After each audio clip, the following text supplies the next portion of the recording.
Good evening and welcome to my channel.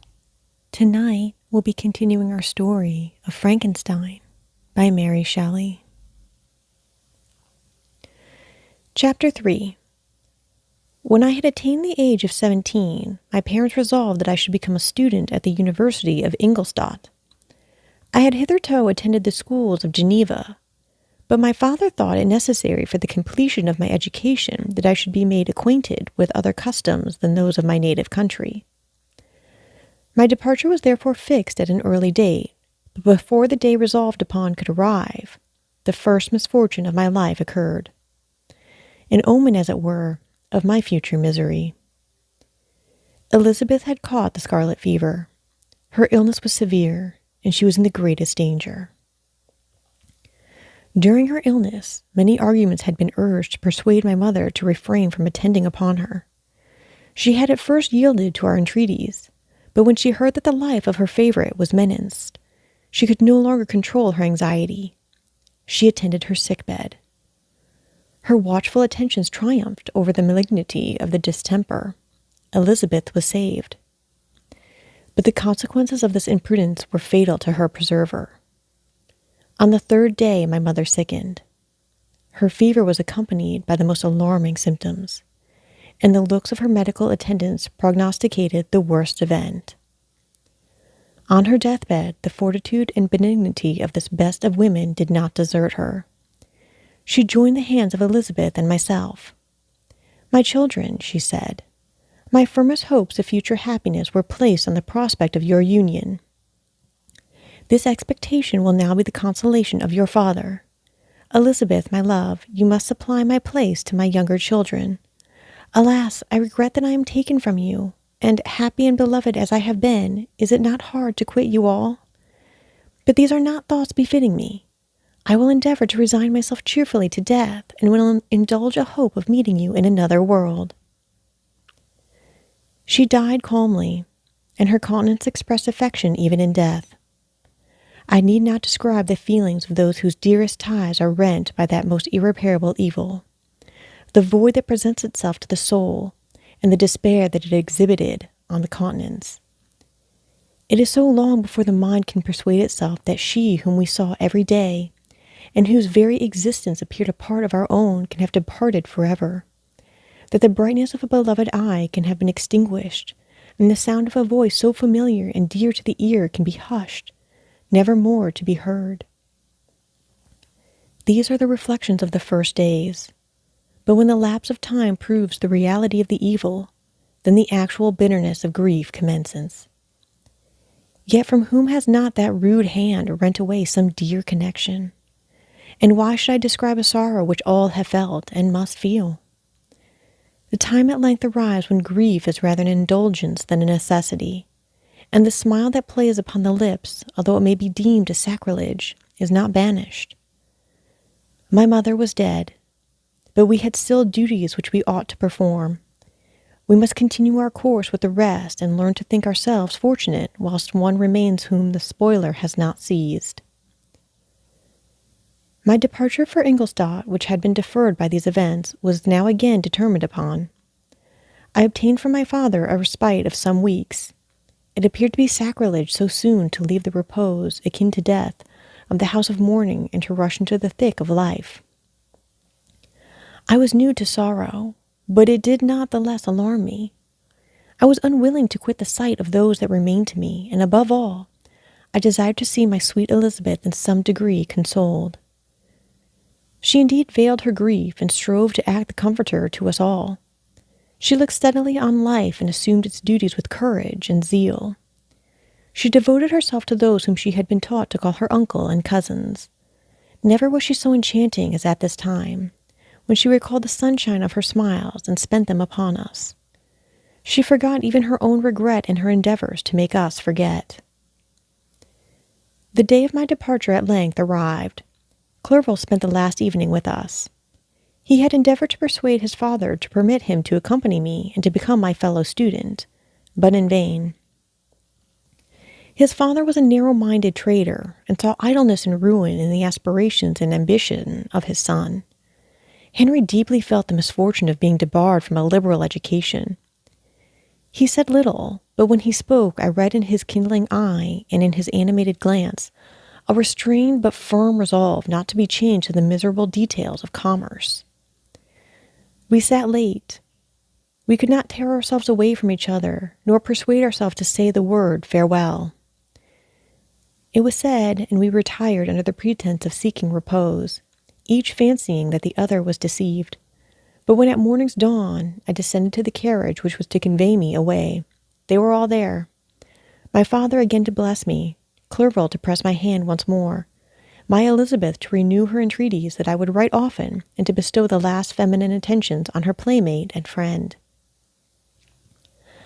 I threw myself into the chaise that was to convey me away and indulged in the most melancholy reflections. I, who had ever been surrounded by amiable companions, continually engaged in endeavors to bestow mutual pleasure, I was now alone. In the university whither I was going, I must form my own friends and be my own protector.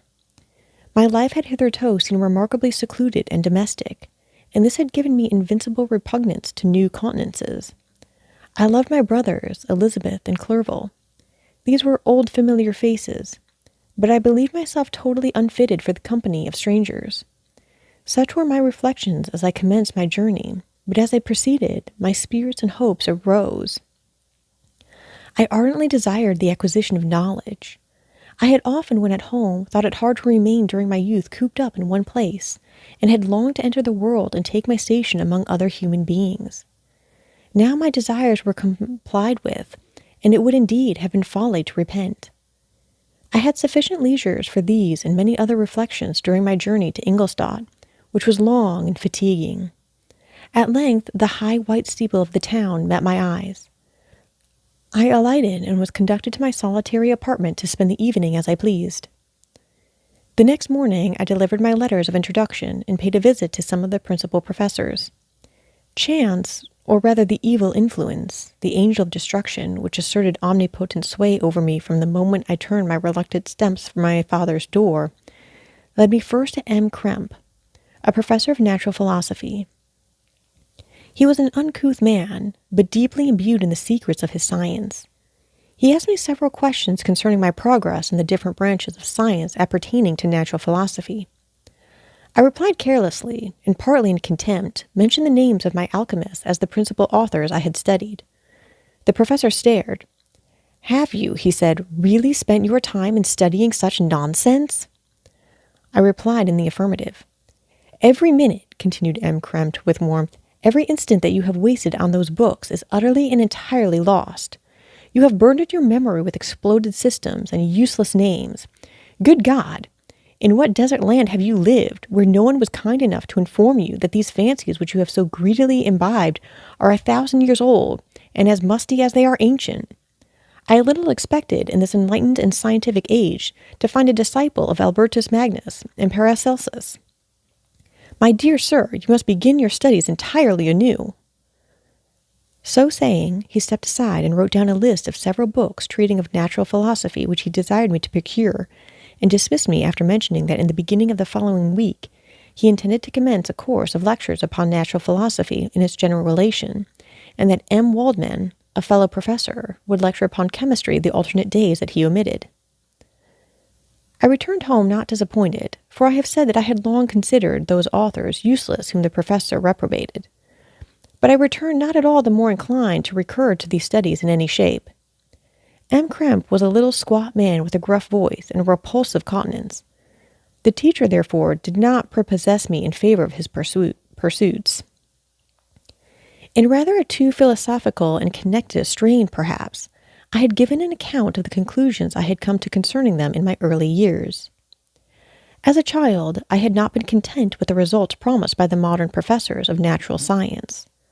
With a confusion of ideas only to be accounted for by my extreme youth and my want of a guide on such matters, I had retrod the steps of knowledge along the paths of time and exchanged the discoveries of recent inquirers for the dreams of forgotten alchemists. Besides, I had a contempt for the uses of modern natural philosophy. It was very different when the masters of the science sought immortality and power. Such views, although futile, were grand. But now the scene was changed. The ambition of the inquirer seemed to limit itself to the annihilation of those visions on which my interest in science was chiefly founded. I was required to exchange chimeras of boundless grandeur for realities of little worth. Such were my reflections during the first 2 or 3 days of my residence at Ingolstadt, which were chiefly spent in becoming acquainted with the localities and the principal residents in my new abode. But as the ensuing week commenced, I thought of the information which M. Krempe had given me concerning the lectures, and although I could not consent to go and hear that little conceited fellow deliver sentences out of a pulpit, I recollected that he had said of M. Waldman, whom I had never seen, as he had hitherto been out of town. Partly from curiosity, and partly from idleness, I went into the lecturing room, which M. Waldman entered shortly after. This professor was very unlike his colleague. He appeared about 50 years of age, but with an aspect expressive of the greatest benevolence. A few gray hairs covered his temples, but those at the back of his head were nearly black. His person was short, but remarkably erect, and his voice the sweetest I had ever heard. He began his lecture by a recapitulation of the history of chemistry and the various improvements made by different men of learning, pronouncing with fervor the names of the most distinguished discoverers. He then took a cursory view of the present state of the science and explained many of its elementary terms. After having made a few preparatory experiments, he concluded with a panegyric upon modern chemistry, the terms of which I shall never forget. "The ancient teachers of this science," said he, "promised impossibilities and performed nothing. The modern masters promise very little.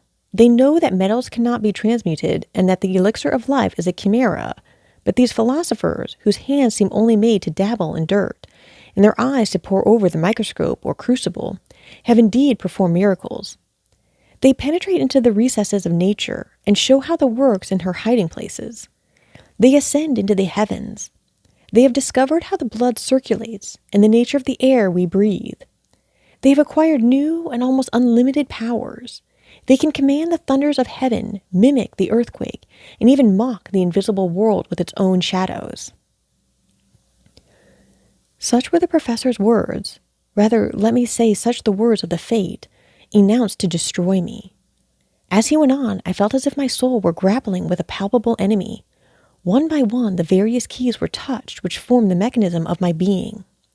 Chord after chord was sounded, and soon my mind was filled with one thought, one conception, one purpose. "So much has been done," exclaimed the soul of Frankenstein. "More, far more will I achieve, treading in the steps already marked. I will pioneer a new way, explore unknown powers, and unfold to the world the deepest mysteries of creation." I closed not my eyes that night. My internal being was in a state of insurrection and turmoil. I felt that order would thence arise, but I had no power to produce it. By degrees, after the morning's dawn, sleep came. I awoke, and my yesternight's thoughts were as a dream. There only remained a resolution to return to my ancient studies and to devote myself to a science for which I believed myself to possess a natural talent. On the same day, I paid M. Waldman a visit. His manners in private were even more mild and attractive than in public, for there was a certain dignity in his mien during his lecture, which in his own house was replaced by the greatest affability and kindness. I gave him pretty nearly the same account of my former pursuits as I had given to his fellow professor. He heard with attention the little narration concerning my studies, and smiled at the names of Cornelius Agrippa and Paracelsus, but without the contempt that M. Krempe had exhibited. He said that these were men to whose indefatigable zeal modern philosophers were indebted for most of the foundations of their knowledge. They had left to us as an easier task to give new names and arrange in connected classification the facts which they in a great degree had been the instruments of bringing to light. The labors of men of genius, however erroneously directed, scarcely ever fail in ultimately turning to the solid advantage of mankind. I listened to his statement, which was delivered without any presumption or affectation, and then added that his lecture had removed my prejudices against modern chemists. I expressed myself in measured terms, with the modesty and deference due from a youth to his instructor, without letting escape, inexperience in life would have made me ashamed, any of the enthusiasm which stimulated my intended labors. I requested his advice concerning the books I ought to procure. "I am happy," said M. Waldman, "to have gained a disciple, and if your application equals your ability, I have no doubt of your success. Chemistry is that branch of natural philosophy in which the greatest improvements have been and may be made. It is on that account that I have made it my peculiar study. But at the same time, I have not neglected the other branches of science. A man would make but a very sorry chemist if he attended to that department of human knowledge alone. If your wish is to become really a man of science, and not merely a petty experimentalist, I should advise you to apply to every branch of natural philosophy, including mathematics." He then took me into his laboratory and explained to me the uses of his various machines, instructing me as to what I ought to procure and promising me the use of his own when I should have advanced far enough in the science not to derange their mechanisms. He also gave me the list of books which I had requested, and I took my leave. Thus ended a day memorable to me. It decided my future destiny. Thus ends Chapter 3 of Frankenstein by Mary Shelley.